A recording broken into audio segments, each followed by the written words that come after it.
Hey guys, Dr. Vong here. Just wanted to give you a quick reminder.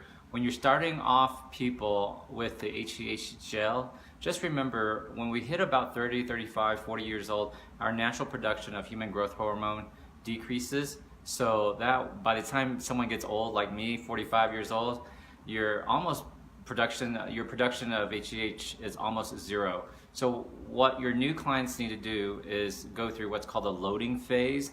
That means you got to boost up your levels of HGH really quickly. So how do you do that? You do that by instructing them to do 2 pumps twice a day on thin areas of your skin. All right, so what I'm going to do, just 1, 2 little pumps like that right there on my wrist.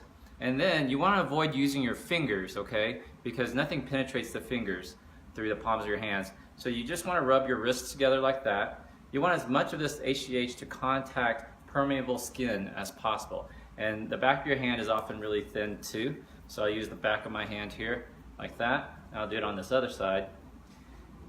And you want to do this twice a day. So 2 pumps twice a day is the loading dose. And if you can do that, your clients will get the effects a lot faster. You want to do that for about a month. After that, then they will need to see how they feel, and they might be able to decrease the dose. Cool? So get them onto the loading dose. All right? 2 pumps twice a day. Cool. Bye.